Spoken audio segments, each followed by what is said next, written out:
या गोष्टीचं नाव आहे उपास. पहाट झाली आणि मी माझ्या मम्माबरोबर फिरायला निघालो. आज गुग्गी लवकर उठला का? शेजारच्या मावशीने विचारलं. गुग्गी? मी विचारत पडलो. माझं नाव तर ब्रँडो आहे. मम्माने तिच्या प्रश्नाकडे दुर्लक्ष केलं आणि ती फक्त हो म्हणाली. आम्ही फिरून घरी आलो आणि मी भरपूर जेवून झोपलो. 10 वाजता यशोदाबाई कामाला आल्या. त्या आल्या की मी खुश होऊन त्यांच्या भोवती आनंदाने गिरक्या मारतो तशा गिरक्या मारून त्यांना चाटून काढे. त्या माझ्यावर खेकसल्याच. ए गोगी, बस कर की, आता मला कामं आहेत. पुन्हा तेच. सकाळी शेजारच्या मावशींनी गुगी म्हटले, पण यशोदाबाई रोज येतात आणि त्याही मला गुगी म्हणतात.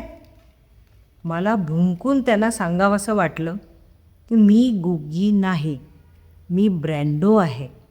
पण हे ऐकायला यशोदाबाई काय थांबल्या नाही. त्या कामाला लागल्या. मीही माझ्या नेहमीच्या जागी जाऊन पिरोंगटून बसलो. थोड्याच वेळात मला झोपही लागली आणि मी गुगी का ब्रँडो ते विसरू नाही दिलं. दुपारी काम आटपून जाताना यशोदाबाई मला म्हणाल्या, ताई, गुगीचं जेवण संपलंय, मागवावं लागल. यावरही मम्मा त्यांना, अहो गुगी नाही तो ब्रँडो आहे, असं म्हणाली नाही. तेव्हा मात्र मला वाईट वाटली. या घरात माझ्या आधी होता गुगी. मला ते त्याच्या वासामुळे माहीत आहे. पण मी काही महिने आहेच की या घरात. एकदा आमच्या घरी आलेले पाहुणे म्हणाले, कसे याचंही नाव तुम्ही गुगीच ठेवलं का? मी ठरवलं, मला पुन्हा कोणी गुगी म्हटलं तर मी ऐकलं नाही असंच करणार. आणि बेलच वाजली. मी भुंकलो. मम्माने दार उघडलं. काकू प्लीज, गुगीला बांधताना आम्हाला भीती वाटते म्हणत शेजारची राधा ओरडू लागली. पुन्हा गुगी? आता मात्र मी खूप चिडलो आणि मी माझा राग संध्याकाळच्या जेवणावरच काढला. वाडग्यातल्या जेवणाला तोंडच नाही लावली. एकसारखं गुगी गुगी गुगी. काय आहे काय? मम्मा घाबरली. पप्पाला म्हणाली, ह्याच ब्रँडो जेवलाच नाही, त्याचं पोट बिघडलेलं दिसतंय. पप्पा घाबरले. म्हणाले, चल चल चल, त्याला लवकर डॉक्टरकडे न्यायला पाहिजे, वेळीच औषध पाणी केलेलं चांगलं. डॉक्टर आणि औषध हे दोन्ही शब्द माझ्या माहितीतले आहेत आणि ते ऐकून मी तिथून पळ काढणार इतक्यात माझ्या गळ्यात पट्टा घालून पप्पांनी मला गाडीतही टाकलं. थोड्याच वेळात गाडी डॉक्टरांच्या दवाखान्याबाहेर थांबली. तिथं थांबलेल्या सर्व कुत्र्यांवर मी खूप भुंकलो. गाडी थैथयात केला. गाडीत मागल्या सीटकडचं ब्रेक लाईटचं कवरही तोडून टाकलं. पप्पा चिरून ओरडले, गुगे, बिहेव युअरसेल्फ. झालं. माझं डोकंच फिरलं. मी गाडीतून उतरायचंच नाही असं ठरवलं. शेवटी मानेला 2 पट्टे आणि मागून 4 माणसं मला उचलायला आली आणि माझी वरात डॉक्टरांपर्यंत पोचली. काय रे ब्रँडो, तू जेवला नाहीस म्हणे?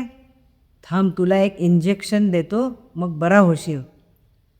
डॉक्टर मला आवडायचे नाही, पण ते मला ब्रँडो म्हणाले होते. मी थोडा शांत झाला, पण थोडाच वेळ. डॉक्टरांच्या हातात इंजेक्शन पाहिलं आणि मी एक झटका देऊन जो सुटलो तो थेट रस्त्यावर पोचलो. मला असं सुटलेलं पाहून रस्त्यावर लोकांची तारांबळ उडाली. ते सैरावैरा पडू लागले. मुली बायका किंचाळू लागल्या. पण मी मात्र सुसाट पळू लागले. रस्त्यात कोणालाही मला अडवण्याचं धैर्य झालं नाही. मी जिथे थांबलो तिथे बरीच कुत्री काहीतरी खात होती. ते पाहून मला माझ्या पोटातल्या कावळ्यांची कावकाव ऐकू आली.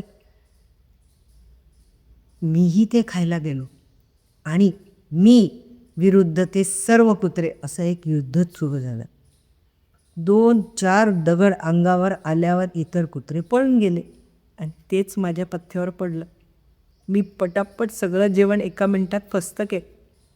मोठा ढेकर देऊन आता काय करावं बरं अशा विचारात असताना कर्कश सायरन वाजवत येईल गाडी तिथे आली. त्यातून पटापट उड्या मारत पोलीस उतरले आणि त्यांच्या पाठोपाठ पप्पा उतरले. पप्पांनी चिडून मला हाक मारली, गुगी पुन्हा असं केलंस तर याद राख, चांगला चोप देणार आहे आज मी तुला घरी गेल्यावर. हे ऐकून पोलीस म्हणाले, अहो पण तुम्ही तुमच्या कुत्र्याचं नाव ब्रँडो सांगितलं होतं आणि आता त्याला तुम्ही गुगी म्हणून हाक मारता. तुम्ही आम्हाला फसवून दुसराच कुत्रा नेता आता. नाही नाही नाही हो, हा आमचा ब्रँडोच आहे असं म्हणत पप्पांनी मला ब्रँडो अशी हाक मारली आणि मी त्यांच्याजवळ जाऊन त्यांच्या अंगावर उड्या मारून त्यांना चाटून काढली.